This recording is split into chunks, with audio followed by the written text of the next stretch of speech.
Dengar. Okay, start. Bismillahirrahmanirrahim. Assalamualaikum warahmatullahi wabarakatuh. Alhamdulillah wassalatu wassalamu ala Rasulillah wa ala alihi wa sahbihi wa man wala. Untuk memberkati majlis kita pada malam ini, marilah sama-sama kita membuka majlis kita dengan Ummul Quran Al-Fatihah. A'udzu billahi minasyaitonir rajim. Alhamdulillahirabbil alamin arrahmanir rahim. Iyyaka na'budu wa iyyaka nasta'in. Amin.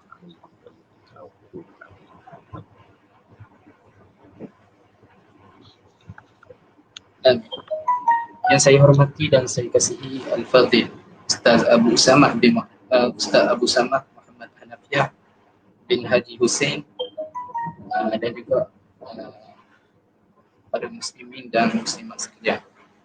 Untuk tidak melengahkan masa, marilah sama-sama kita mendengar sedikit penyampaian daripada Al-Fadhil Ustaz. Falyatafaddal mashkura.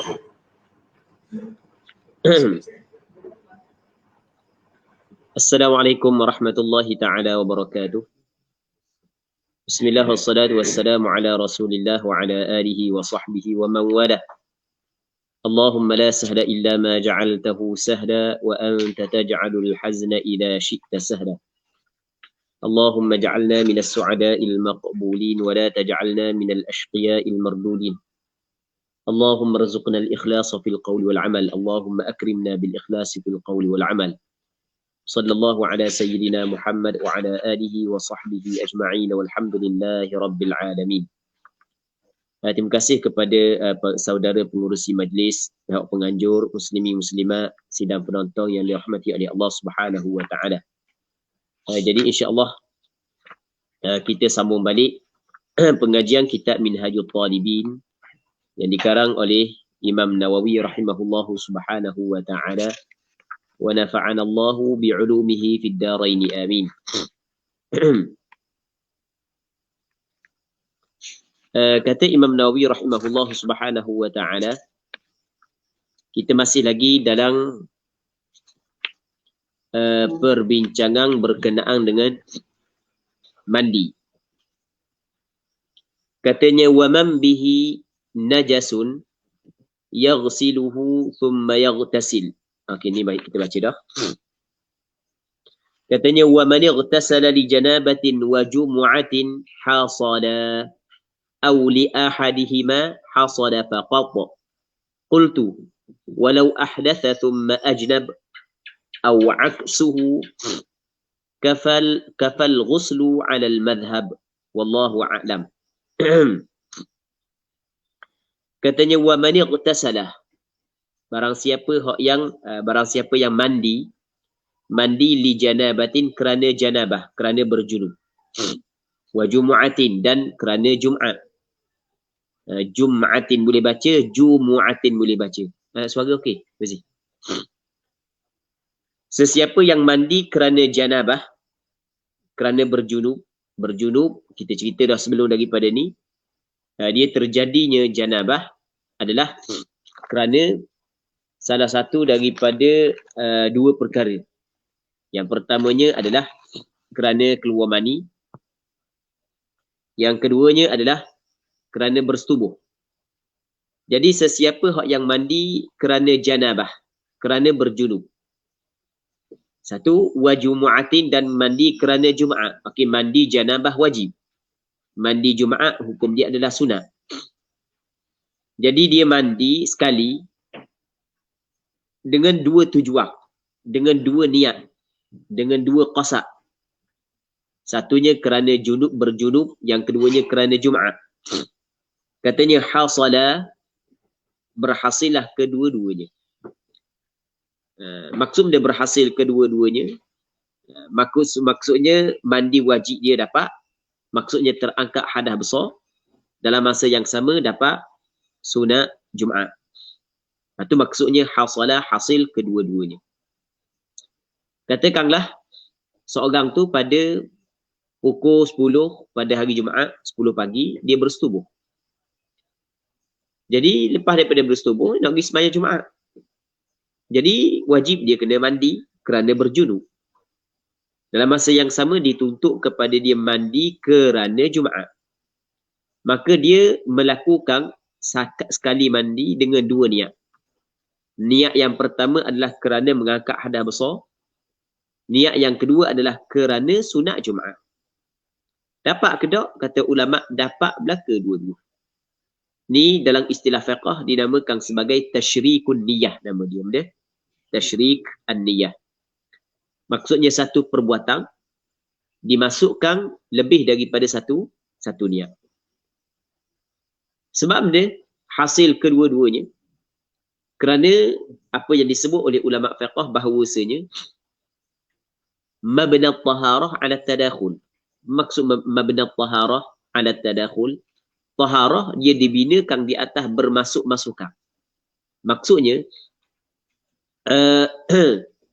boleh kita masukkan tuntutan sunat mandi ke dalam mandi yang diwajibkan.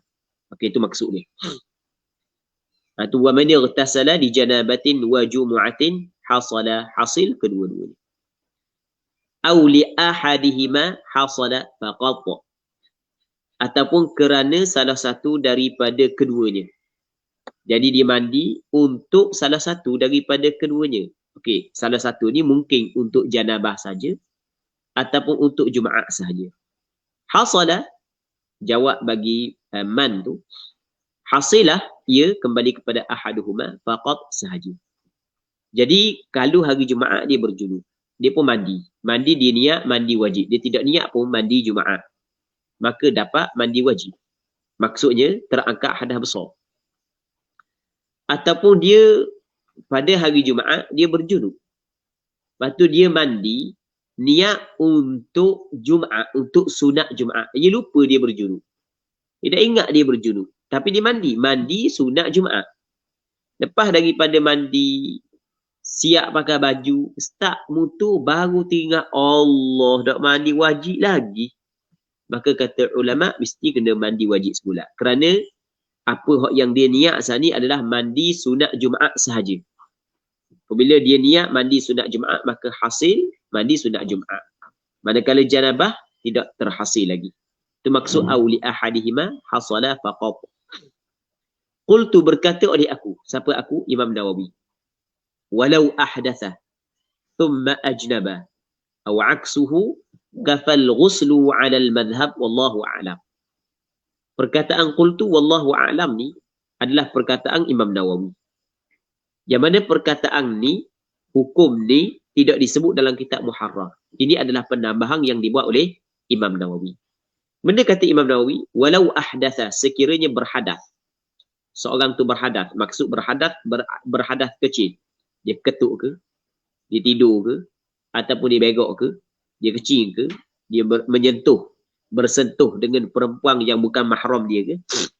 Lepas daripada dia berhadas, thumma ajnab, kemudian dia berjunub. Dia berhadas, kemudian dia berjunub. Jadi sekarang ni tak ada air semayang. Lepas tu dia pun bersetubuh. Awaksuhu, ataupun sebaliknya. Lagu mana maksud sebalik? Dia berjunub, lepas tu berhadas. Tapi biasa berhadas baru berjunub. Maksudnya sebelum daripada bersetubuh, dia pegang isteri dia. Okey, jadi berhadas. Batal semayang dia. Kalau dia ada semayang. Lepas tu dia pun bersetubuh. Jadi berjunub. Ataupun akas, dia berjunub. Lepas tu berhadas. Lagu mana? Berjunub, lepas tu berhadas. Berjunub, lepas tu berhadas. Nak cerita lagu mana? Berjunub tapi berhadas. Okey, cerita mudah je. Dia saat ni, dia tidur dalam keadaan papan punggung dia dapat latah. Lepas tu dia mimpi. Semasa dia tidur saat ni tu ada air semayang. Lepas tu dia mimpi. Mimpi jadi bermakna dia berjunub. Lepas tu dia bangun, dia pun buka seluar dia, tengok, oh Allah, paroknya, belek-belek, pegang kemaluan. Jadi berhadas. Itu maksudnya. Jadi tak kira lah sama ada dia berhadas dulu, lepas tu dia berjunub atau berjunub dulu, lepas tu dia berhadas. Yang penting nak ceritanya, pada seseorang itu ada hadas kecil dan hadas besar. Berhimpun pada seseorang hadas kecil dan hadas besar. Sama ada hadas kecil berlaku dulu ataupun hadas besar berlaku dulu, hak tu tak mungkin. Maka kata Imam Nawawi, kafa al-ghuslu 'ala al-madhhab, memadai oleh mandi 'ala al-madhhab. Jadi istilah al-madhhab kita bincang dah pada muqaddimah. Kena ingat apa maksud madhhab, pada muqaddimah kita bincang panjang lebar dah. Wallahu a'lam. Jadi menurut pandangan yang paling kuat ataupun yang lebih kuat dalam mazhab Imam Syafi'i, dan pandangan ini adalah pandangan yang mu'tamad, dan bahkan pandangan ini adalah pandangan kebanyakan ulama fiqh, bahawasanya apabila seorang tu ada padanya hadas kecil dan hadas besar, maka apabila dia mandi wajib, maka terangkat dua hadas. Itu maksudnya, memadai oleh mandi. Maksudnya terangkat dua-dua hadas. Seorang tu ada hadas kecil, ada hadas besar, apabila dia mandi wajib, maka adakah diwajibkan kepada dia mengambil wuduk pula setelah daripada mandi wajib? Jawapan dia tidak.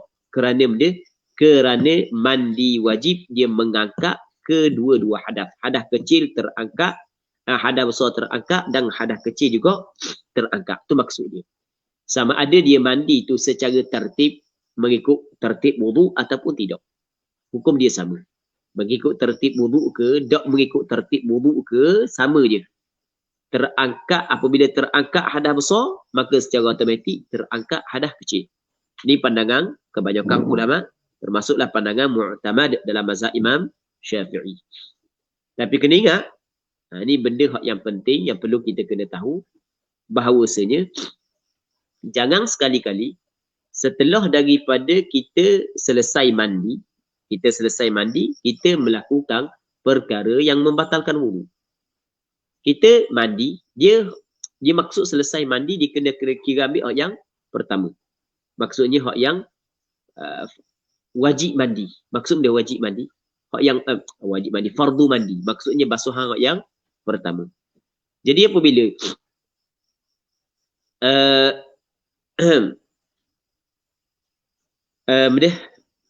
kita nak cerita benda saat ni. Okey. Jadi ketika dia mandi, selesai daripada mandi, lepas daripada basuh kali yang pertama, selesai dah, rata molek dah. Jadi dia tidak melakukan perkara yang membatalkan wudu. Sebab biasanya ada orang apabila dia mandi wajib, selesai dia pun kecing dulu. Kecing pula, rasa nak kecing pula. Ataupun lepas daripada selesai, rasa nak begok. Selepas daripada selesai, pegang kemaluan. Maka hak tu batal hadas kecil dia. Maksud batal hadas kecil dia, mesti dia kena ambil wuduk semula, kerana setelah daripada mandi wajib, dia telah melakukan perkara yang membatalkan wuduk. Okey, ni yang pertama. Yang keduanya adalah ketika dia mandi wajib. Kalau sekiranya berlaku perkara yang membatalkan wuduk selepas daripada dia membasuh anggota wuduk. Tapi dia membasuh kerana mandi wajib. Dia basuh dia anggota wuduk setelah daripada mandi wajib. Maka anggota wuduk yang telah dibasuh perlu dibasuh semula untuk mengangkat hadas kecil.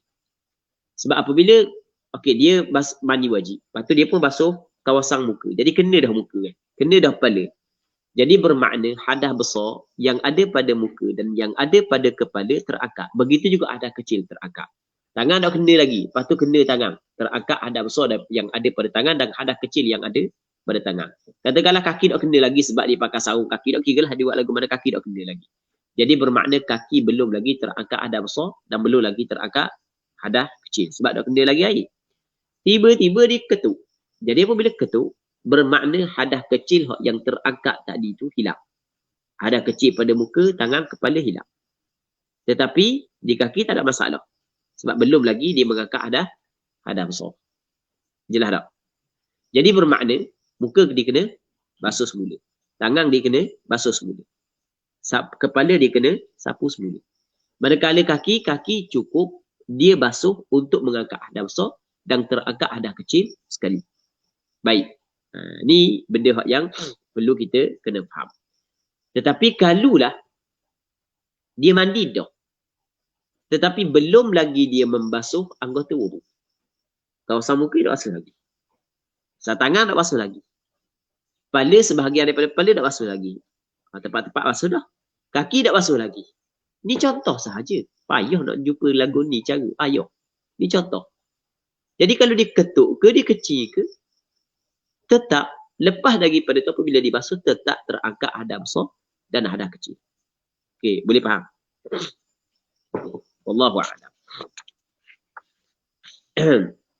Jadi kalau orang tanya, kita kalau kita mandi wajib, adakah lepas daripada mandi wajib kita kalau kita sembahyang dah ambil wuduk sah ke tak? Sebab biasa ada orang tanya gitu. Ada orang tanya sah tak kita lepas daripada mandi wajib kita dah ambil sembahyang terus kita sembahyang sah ke tak? Okey, biasa orang tanya gitu. Ada orang tanya gini, wajib tak kita ambil air sembahyang selepas daripada kita mandi wajib? Kita kena ambil air sembahyang pula ke? Dua. Biasa, lepas tu yang ketiganya, ni ayat-ayat yang maksudnya sapa kepada anda yang biasa orang tanya. Betul ke kalau kita mandi wajib, lepas daripada mandi wajib tak perlu dah ambil wuduk? Ada kok orang tanya gitu. Sama je. Maksud sama je, ayat je berbeza. Baik. Okey, jawapan dia, ya. Okey, dalam kitab, di mana tempat sebut? Ini tempat sebut. Dia kata Imam Nawawi rahimahullah ta'ala, walau ahdatha thumma ajnaba aw aksuhu kafal ghuslu 'ala al-madhhab. Wallahu a'lam.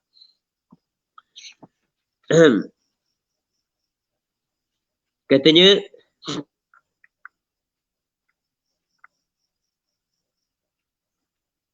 babun najasah, bab pada menyatakan najis. Ini bab baru.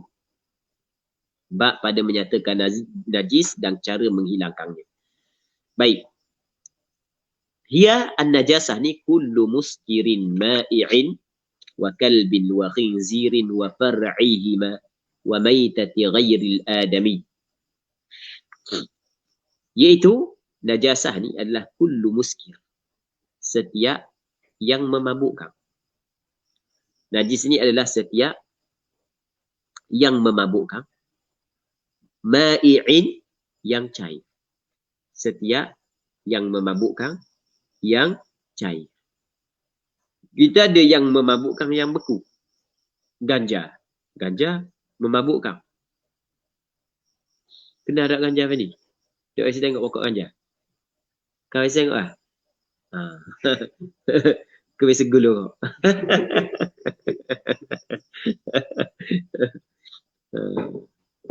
Bini ada tak ganja, Abi?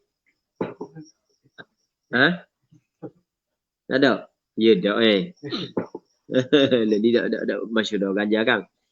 Okay, ganja ni dia bukan ma'ir. Dia bukan cair. Dia bukan cair. Jadi dia, hukum dia, isyak dia, hukum dia haram atau haram. Adakah najis? Mazhab Imam Syafi'i tidak najis ganja. Kerana dia bukan cair. Okay, jelas. Setiap yang memabukkan. Ma'i'in, yang cair. Setiap yang memabukkan yang cair, hukum dia adalah najis. Jadi mudah, setiap benda yang cair, yang memabukkan, hukum dia adalah najis. Wa kalbin, dan anjing. Anjing, hukum dia adalah najis. Sebab Rasulullah sallallahu alaihi wasallam dalam hadis yang diriwayat oleh Imam Muslim daripada Sayyidina Abu Hurairah radhiyallahu taala anhu, kata Rasul, tuhuru ina'i ahadikum idza walagha fihi al-kalbu. Suci bekas seorang di kalangan kamu apabila anjing jilat. Okey, Rasul kata tuhuru ina'i ahadikum. Suci bekas. Perkataan suci ni dia bermakna bekas tu hukum dia adalah najis. Rasul kata suci bekas seorang di kalangan kamu apabila anjing menjilatkannya adalah dibasuh sebanyak 7 kali. Jadi perkataan suci ia memberi maksud bahawa bekas tersebut adalah najis. Satu. Anjing. Dia ada binatang yang seperti anjing. Dan kadang-kadang kita tak tahu. Kita orang yang nak sembahyang anjing, kita tak tahu. Kita kata anjing belaka. Padahal dia bukan anjing. Benda. Serigala. Serigala kan macam anjing. Cuma bunyi lain kan. Bunyi serigala sama ke tak dengan anjing? Tak ada, sama lain. Tapi bentuk dia lebih kurang dengan anjing kan. Adakah sama serigala dengan anjing? Sebab dalam bahasa Arab, serigala dia lain. Anjing dia lain.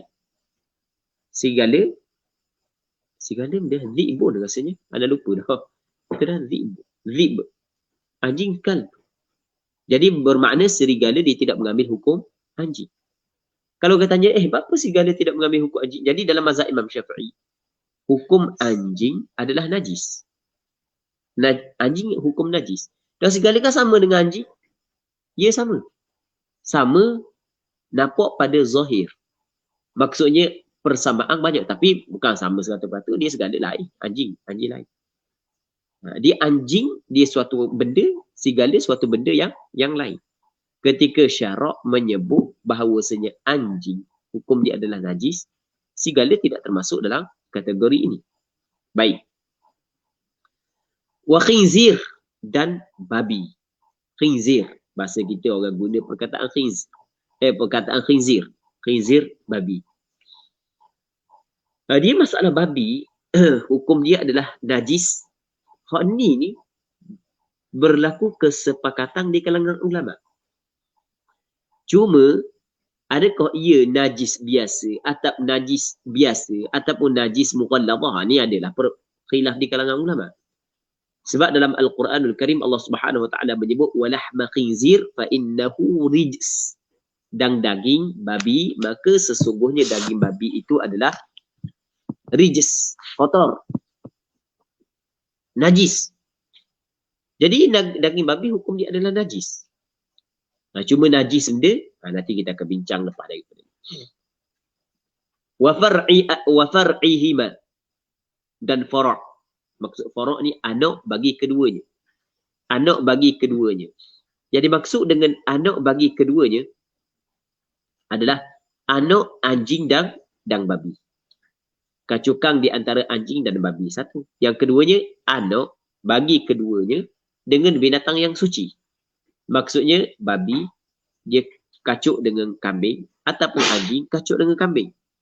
Soal benda tu payah, mustahil pada adat, hak tu nombor 2. Hak tu adalah nombor 2. Kita bukan nak bincang hak tu. Dan andai kata terjadi anak yang dilahirkan daripada pasangan anjing dan kambing, maka anak tersebut dia mengambil hukum anjing dan babi. Maksudnya hukum dia adalah najis. Itu maksudnya. Seterusnya katanya, wa maitati ghairil adami, dan maitah, bangkai selain daripada anak Adam. Bangkai selain daripada anak Adam. Dia perkataan bangkai, maksud dia bangkai. Bangkai, maksud bangkai adalah setiap binatang yang mati tanpa sembelihan syar'i. Perkataan sembelihan syar'i maksudnya sembelihan menurut syarak. Kita kata, contoh, binatang tu memang boleh makan. Orang meleh, dia kerak dah, halqum. Maksudnya cukup dah syarat. Tetapi oleh kerana dia adalah, dia mengguna kuku, dia mengguna gigi, dia mengguna kuku, sedangkan mengguna kuku dalam buat sembelih, hukum dia adalah tidak dibolehkan, sebagai contoh. Ataupun dia masa sembelih saat itu disebut nama berhala, sebagai contoh. Dengan nama berhala tu, dengan nama jin tu, dengan nama jin ni, maka dinamakan binatang tersebut adalah bangkai. Binatang liar, dia pun ambil parang ke, ambil panah ke, dia baca bismillah, dia bahang atas belakang, pecah atas belakang, menalih tubik darah, apa? Dia baca bismillah, baik, rosak untuk sembelih, maka boleh dia makan, walaupun tidak sembelih di batang leher. Baik, itu dipanggil bukan bangkai. Dia tidak najis. Hak yang najis adalah bangkai. Bangkai ini adalah binatang yang mati tanpa sembelihan syar'i. Bangkai selain daripada anak Adam. Manakala mayat anak Adam, kita nak kata bangkai anak Adam. Mayat anak Adam, hukum dia adalah suci. Kerana dia mayat anak Adam, hukum dia adalah suci. Kerana Allah Subhanahu wa taala memuliakan anak Adam. Wa karramna bani Adam. Walaqad karramna bani Adam. Walaqad karramna bani Adam. Dan demi sesungguhnya kami telah memuliakan anak Adam. Jadi apabila Allah Ta'ala memuliakan anak Adam, maka pastinya tidak dihukumkan najis anak Adam. Kalau dihukumkan najis, maka bercanggah dengan kemuliaan yang diberikan oleh Allah Ta'ala kepada anak Adam itu sendiri. Suara okey, Mazia? Okey. Boleh? Baik.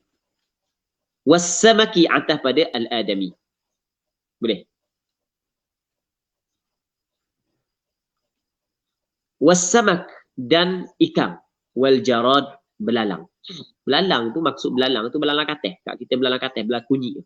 Itu maksud belalang.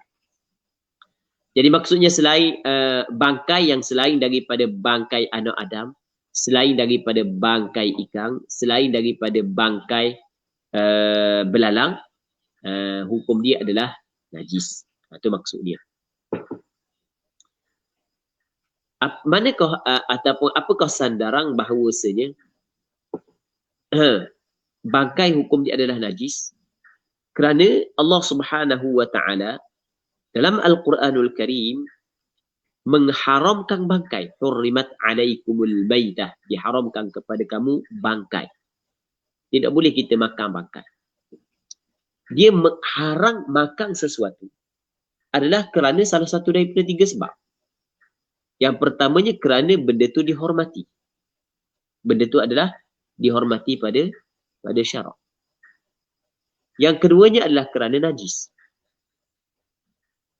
Yang keduanya adalah kerana najis. Yang ketiganya adalah kerana ada mudarat, ada kemudaratan. Baik. Bangkai, yang pertama, adakah pengharaman bangkai kerana mudarat? Jawab. Kerana benda, kita boleh tengok orang kafir molek-molek ada dia makan bangkai, tapi tidak mendatangkan mudarat. Okay, jelas. Adakah kerana dihormati bangkai? Syarak tidak menghormati bangkai. Tidak gitu. Buang bangkai. Jadi bermakna tinggal lagi benda najis. Sebab pengharaman makan sesuatu adalah kerana salah satu daripada 3 perkara. Kerana memberi mudarat. Yang keduanya dihormati. Yang ketiganya najis. Bangkai bukanlah mendatangkan mudarat. Bangkai bukanlah dihormati pada syarak. Jadi maka berbaki lagi satu, iaitu dihukumkan sebagai najis. Dihukumkan sebagai najis. Wadamin dan darah. Antara najis lagi adalah darah. Wa qayhin. Nanah. Saat ni darah. Qayh, nanah.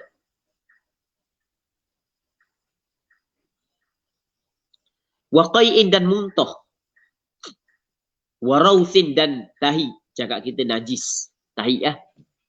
Wa baulin dan air kencing. Wa madhin dan air madhi.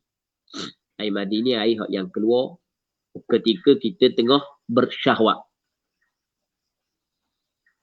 Wa wadiyin dan air wadi. Air wadi ni sejenis air yang dia bukan cair. Dia pekat.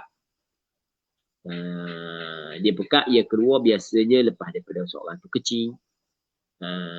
Biasanya lepas daripada orang mengangkat bebanan yang berat. Nak kerja berat.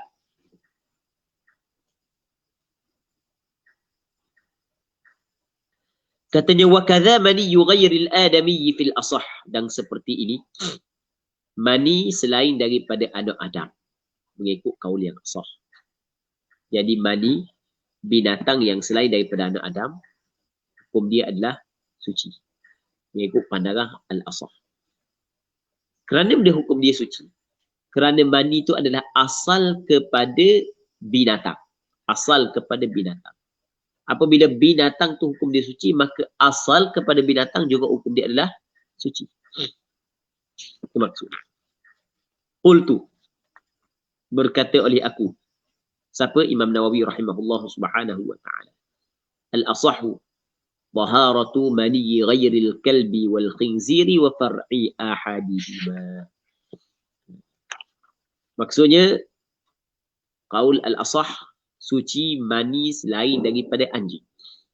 Mani selain daripada anjing, hukum dia adalah suci. Mani pula. Apa tak? Saat ini dikata mani selain daripada anak Adam. Dia lebih umum. Suci mani selain daripada anjing wal khinzir dan babi wa far'i ahadihima, dan anak bagi salah satu daripada keduanya dengan binatang yang suci. Jadi hukum dia adalah suci. Jadi kesimpulan, kita ada yang pertamanya mani anak Adam. Okey, hukum mani anak Adam adalah suci. Itu. Yang keduanya mani anjing dan babi. Mani anjing dan babi, hukum dia adalah najis. Yang ketiganya adalah mani selain daripada anak Adam, mani selain daripada babi dan anjing. Ini berlaku khilaf. Pandangan al-asah, hukum dia adalah suci. Ya. Nampak? Jadi, Allahu a'lam. Katanya lagi,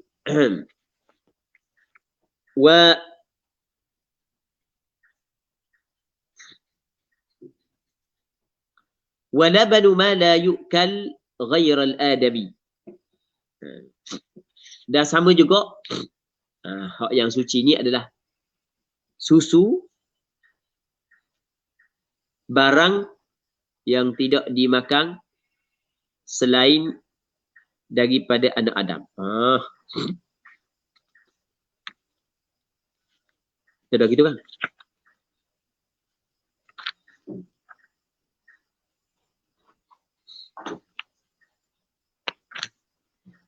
Katanya walaban. Ada ya.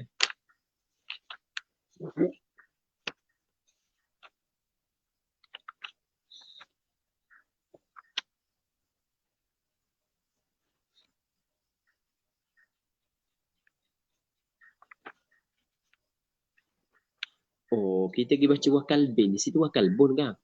Kita ada wakal bin. Wakal bun pun wakal bin.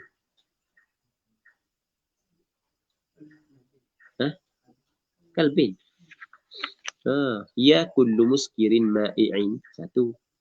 Lepas tu yang keduanya wa kalbun, yang ketiganya wa khinzirun wa far'uhuma wa maitatu ghairil adami. Kalau dibaca wa kalbin, kita kata ataf pada muskirin, kullu muskirin wa kullu kalbin. Jadi cukup. Katanya wala banu ma la yu'kal ghairal adami, dan susu barang yakni binatang yang tidak dimakan selain daripada anak Adam. Kita ada binatang yang dimakan dagingnya dan ada binatang yang tidak dimakan daging. Susu binatang yang tidak dimakan daging, hukum dia adalah najis. Manakala susu binatang yang dimakan dagingnya, hukum dia adalah suci.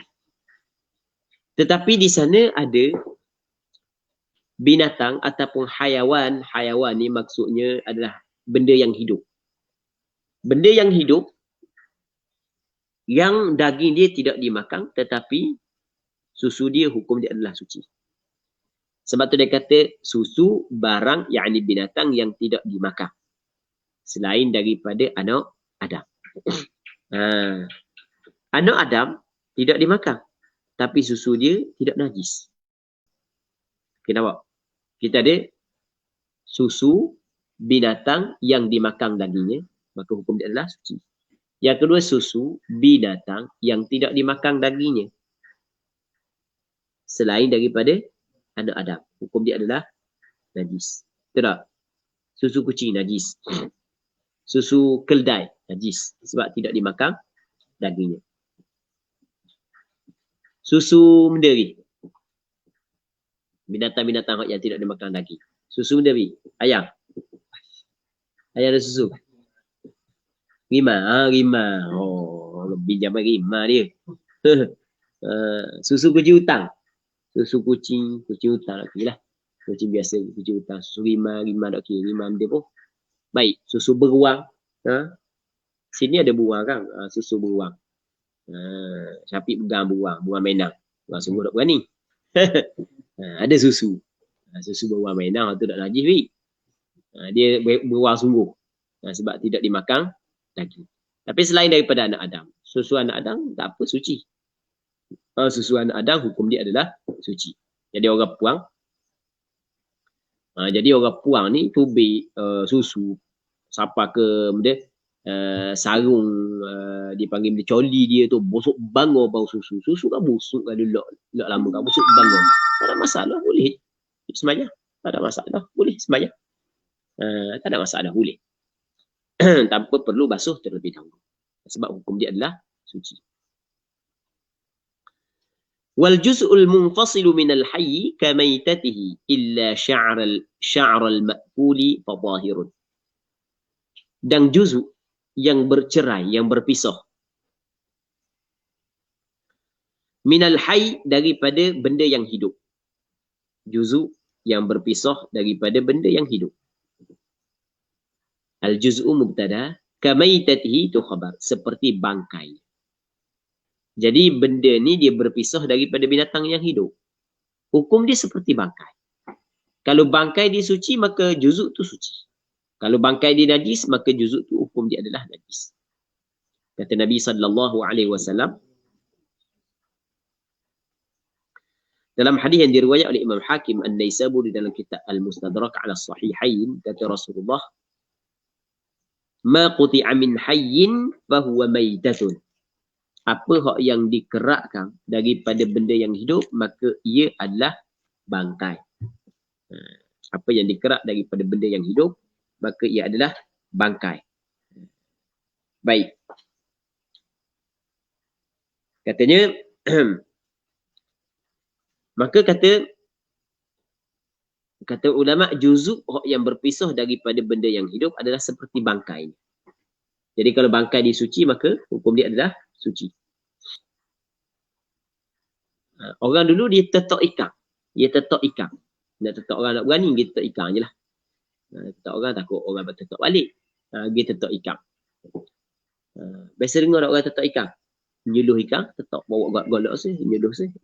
Orang tengok ikan, tetok. Ada orang pakai jekat, ada orang tetok.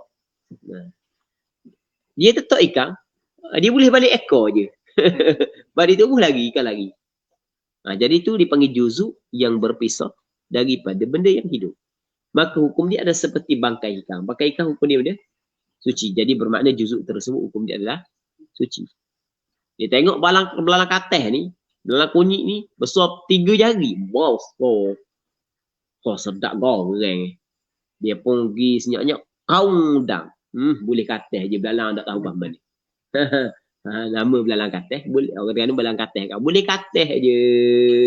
Belalang tak tahu apa mana. Okey, itu dipanggil juzuk yang berpisah, yang dipotong, yang berpisah daripada benda yang hidup. Maka hukum dia adalah seperti bangkai. Dengan maksud, apabila bangkai belalang hukum dia suci, maka dia juga dihukumkan suci. Mayat anak Adam hukum dia suci. Maka mana-mana anggota anak Adam yang berpisah daripada anak Adam, hukum dia juga suci. Kerak kaki ke, kerak tangan ke, kerak telinga ke, kerak hidung ke, hukum dia adalah suci. Illa sya'ral ma'kul fa tahirun. Melainkan bulu binatang yang dimakan daging, maka hukum dia adalah suci.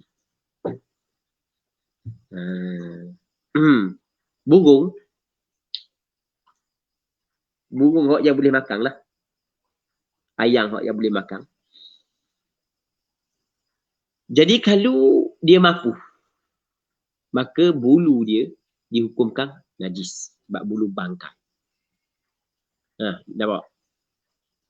Ayam. Tapi kalau kita meleh, ayam tersebut kalau kita meleh, maka hukum dia adalah suci. Sekarang ni ayam. Ayam, kita cabut bulu. Ayam ni dipanggil benda hak yang dimakan daging dia. Kambing benda hak yang dimakan daging. Kita ambil bulu dia. Maka hukum dia adalah fatahirun, maka suci. Hukum dia adalah suci. Katanya walaysatil alaqatu wal mudghatu. Walaysatil alaqatu wal mudghatu wa rutubatul farji binajasin fil asah. Dan bukanlah al-alaqah. Al-alaqah seketul darah, wal mudghah seketul daging. Kan anak Adam kan daripada air mani maka bertukar kepada seketul darah, bertukar kepada seketul daging. Dan bukanlah seketul darah, seketul daging, wa rutubatul farji dan lembab farak, keputihan farak, tidaklah binajasin, khabar bagi laisan, tidaklah najis fil asah, mengikut kaul asah. Kaul asah alaqah tidak najis.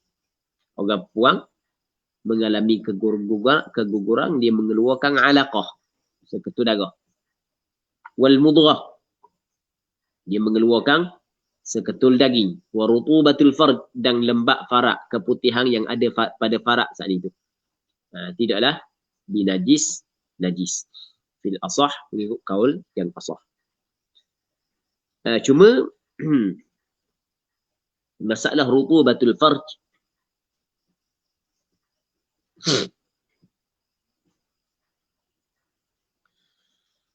masalah rutubatul farj maksudnya lembab farak ataupun keputihan, hukum dia tidak najis, hukum dia adalah suci. Sekiranya dia keluar daripada bahagian zahir farak. Bahagian zahir farak adalah bahagian yang mana apabila perempuan duduk bertinggung, kawasan tu terbuka. Maka itu dipanggil kawasan zahir farak. Begitu juga masih lagi dihukumkan suci kalau dia keluar daripada dalam farak tetapi kawasan tempat yang sampai zakar kepada tempat tersebut. Zakar yang kebiasaan golik-golik sampai tempat tersebut. Manakala kalau dia keluar lebih daripada kawasan tersebut, dalam tu lagi zakar tidak sampai kepada tempat tersebut, dalam tu lagi, maka hukum dia adalah najis. Itu maksud wa rutubatul farji wa laysatil alaqatu wal mudghatu wa rutubatul farji binajasin fil asah.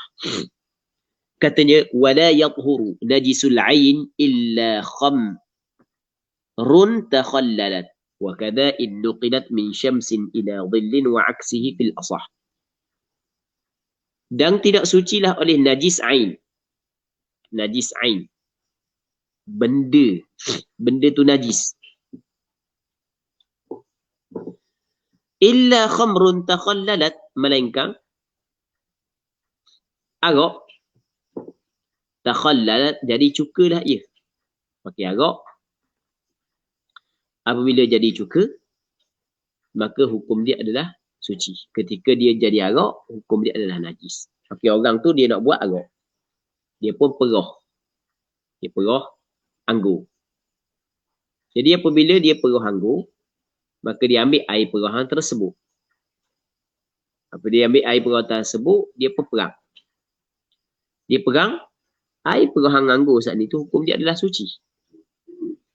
Tapi ketika bergelegok, ketika mabuk, maka hukum dia adalah najis. Tiba-tiba duduk dalam beberapa hari, bertukar menjadi cuka. Maka arak yang dihukumkan najis saat itu, tukar jadi suci semula apabila jadi cuka. Tetapi dengan syarat, mazhab Imam Syafi'i meletakkan syarat. Syarat mestilah terjadi dengan sendiri, bukan dengan diletakkan sesuatu ke dalam. Wa kadza in nuqilat min syamsin ila dhillin wa aksihi fil asah. Dan seperti ini jika dipindahkan arak itu daripada matahari kepada teduhan dan akasnya fil asah. Dipindah daripada matahari kepada teduhan dan akas balik, daripada tempat teduh dipindahkan kepada matahari. Maksud dia, orang tu dia perah, dia pun tak adalah payah. Payang tak tengah panah. Dia pun kabur kanak dia. Ambil tak tu bawah rumah tu. Jangan beri kena panah. Masa duduk tengah panas tu bergelegak duduk sebentar, dia tok bawah dia alih. Lepas tu daripada tu jadi cuka. Maka cuka tersebut tidak dihukumkan sebagai najis. Sebab hanya pindah tempat daripada matahari kepada tempat teduh ataupun daripada tempat teduh kepada bawah matahari. Dilarang. Fa in khallalat bi tarhi syai'in falah. Maka jika jadi cukalah ia bi tarhi syai'in dengan diletakkan, dicampurkan sesuatu di dalamnya, falah, maka tidaklah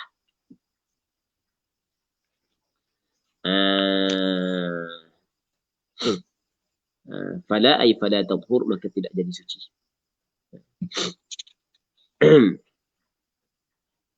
Jadi kalau ia letak sesuatu dalam, maka tak jadi suci lah.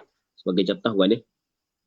Contoh, dan ni kalau orang buat tuak, orang ambil tuak tu dia akan letak kayu dia dalam. Tahu taklah kayu dia. Jadi kayu cengar. Orang buat tuak, dia akan ambil kayu cengar, dia kikis sikit.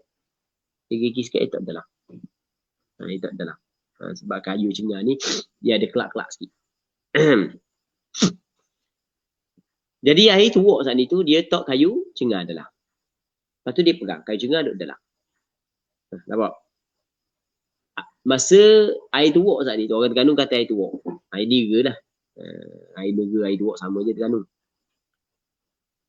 Okey, masa dia tak mabuk, hukum dia suci. Dan kayu cengar duduk dalam, hukum dia suci.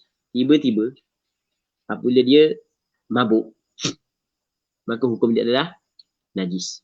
Tak gitu. Dia mabuk, hukum dia adalah najis. Kayu cengar duduk dalam, hukum dia adalah najis. Sebab campur dengan najis. Nanti apabila jadi cuka, maka hukum dia suci. Tapi kayu cengar yang hukum dia najis saat itu, tak dihukumkan najis. Tiba-tiba kayu cengar saat itu menajiskan yang telah jadi cuka. Nampak?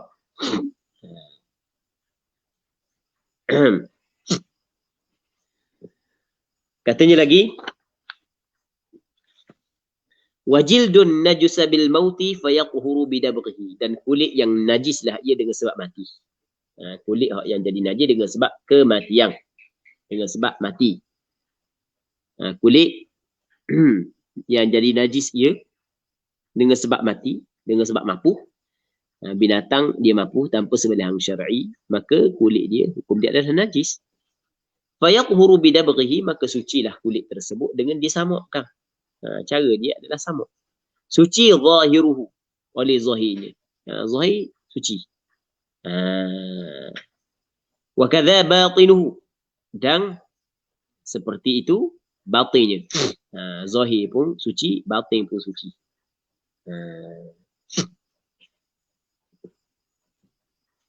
Ya, batin, mana batin? Batin ni dalam kulit. Okey, kita ada kulit ni, kulit sebagai contoh. Ni zahir, ni zahir. Ni zahir. Batin dia dalam isi, dalam kulit. Wa kadza batinuhu ala al-mashhur. Jadi apabila suci zahir dan batin, maka kita boleh gunalah untuk sembahyang. Nampak lagi ya? Kalau suci zahir batin tak suci, maka boleh tak guna waktu sembahyang? Tak boleh. Nampak lagi?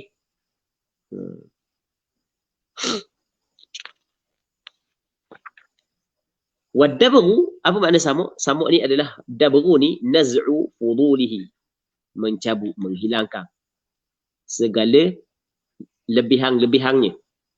Tu. Wadabru naz'u fudulihi, mencabut dan menghilangkan lebihan-lebihannya, lebihan kulit sana itu, benda yang ada atas kulit tu lah, lemuk ke apa ke, buang. Bihirrifin, dengan suatu benda yang tajam. Contoh, kalau dulu orang pakai kulit pokok-pokok kayu tertentu, ataupun tarik berpati, benda yang tajam. La syamsin, tidak matahari, ada memada dengan matahari. Tidak memada. Wa turabin, dan tanah. Tidak memada dengan tanah. Mesti dengan benda, suatu benda yang tajam. Cuma dari zaman kita ni banyaklah alat-alat IC yang seumpamanya sebagai contoh.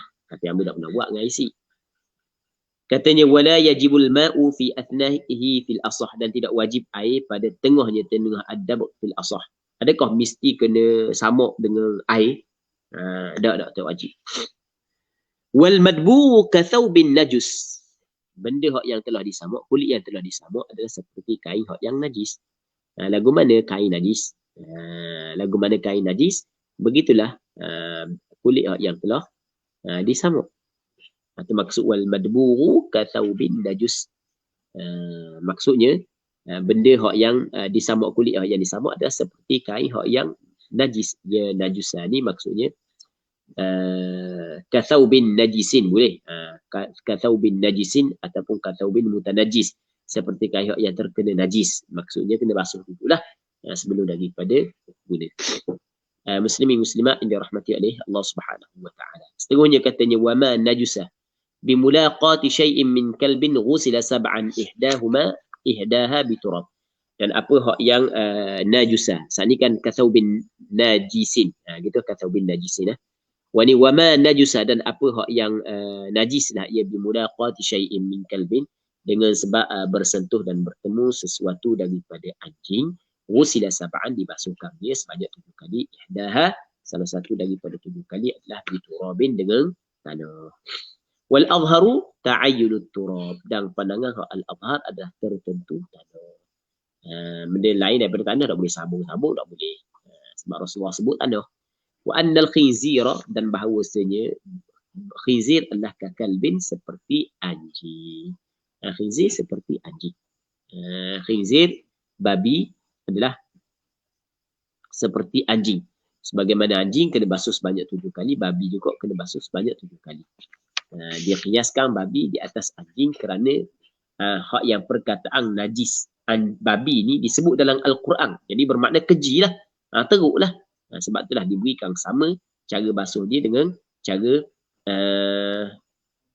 boleh? Boleh? Saat ni. Sebab itulah cara basuh babi sama dengan cara basuh anjing. Wala yakfi turabun najisun, dan tidak memada tanah yang najis. Mesti kerana tanah yang suci. Wala mamzujun bima'in fil asah, dan tidak juga tanah yang telah dicampurkan dengan benda yang cair, mereka oleh yang asah. Jadi dia ambil tanah dicampur di dalam madu. Dia pun guna tanah tersebut untuk letak pada tempat yang kena najis anjing babi, tidak memada. Tidak yang dicampurkan dengan benda yang cair fil asah. Wa ma najusa bi bawli sabiyyin lam yat'am ghayra labanin nudih. Apa hak yang najis lah ia dengan sebab air kecing kanak-kanak lelaki yang tidak makan lah ia selain daripada susu. Cara dia adalah nudih, dipercikkan air. Tapi setelah daripada menghilangkan ain ataupun jiring kepada najis.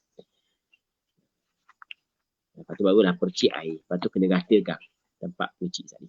Wa ma najusa bi ghairihima, dan apa hak yang najis dengan selain daripada keduanya anjing babi, dan selain daripada apa hak yang najis dengan selain daripada keduanya, selain daripada anjing babi dan selain daripada air kecing kanak-kanak lelaki yang tidak makan selain daripada susu. Apa hak yang najis dengan selain daripada keduanya, illam takun ainun, jika tidak ada ain, tidak ada zat dia, kafajarul ma, memadai melalukan air, lalukan air saja. Wa in kanat wajaba izalatu ta'mi, dan jika adalah ia ain ada, wajib menghilangkan makanan. Wajaba izalatu ta'm, wajib menghilangkan mana? Wa ma najusa bi ghairihima illam takun ainun kafajarul ma, memada lalukan air saja. Tapi wa in kanat, dan jika adalah ia ada ain, wajaba kanat, kita pakai kanat tamah. Jika adalah wa in kanat wa in wujidat ainun, wajaba izalatu ta'mi, wajiblah kena menghilangkan rasa-rasa, kena hilang. Wala yadurru baqa'u launin aw rihin asura zawalu, dan tidak memberi mudarat, tidak mengapa masih lagi berbaki warna ataupun bau yang payah untuk dihilangkan.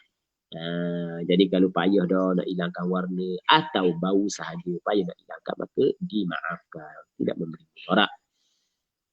Wa fir rihi qaulan, dan pada ar-rih, pada bau ada pandangan. Qultu, ada pandangan hak yang kedua lah. Ada pandangan hak yang kedua firrih qaulun. Baik. Katanya qultu fa in baqiya ma'an dharra 'ala sahih. Maka jika kekal masih lagi berbaki keduanya. Mana warna pun ada, bau pun ada. Ada dah kedua. Tadi kalau ada warna saja payah untuk hilangkan, bau saja payah untuk hilangkan, maka dimaafkan. Ni kekal dua-dua ada belaka. Bau ada, warna pun ada. Itu fa in baqiya, maka jika berbakilah oleh keduanya ma'an serta dharra 'ala sahih, memberi mudarat di atas pandangan yang lebih sahih. Sebab ada pada dia dua sifat yang menunjuk bahawasanya zat najis masih lagi ada. Wallahu a'lam. Katanya wa yushtaratu urudul ma, dan disyaratkan datang air. Lal asru fil asah. Tidaklah perah mengikut al asah. Mengikut kaul asah disyarat, mengikut mazhab Imam Syafi'i disyaratkan datang air di atas tempat najis. Kalau najis kita dalam air tidak dibolehkan, melainkan kalau air itu cukup dua qadah. Tapi tidak disyaratkan perah. Ada kalau pada basuh syarat perah, tidak. Wal azharu taharatu ghusalatin tanfasilu bila taghayyurin wa qad tahara al mahal. Wallahu subhanahu wa ta'ala a'la wa a'lam. Sallallahu ala sayyidina Muhammad wa ala alihi wa sahbihi ajma'in. Alhamdulillahi rabbil alamin. Letih. Apa orang kata? Boleh?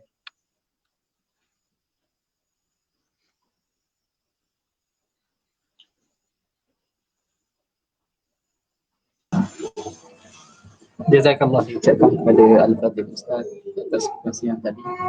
Marilah sama-sama kita menutup majlis kita pada malam ini dengan bacaan tasbih kifarah dan surah Al-Asr. Subhanallah.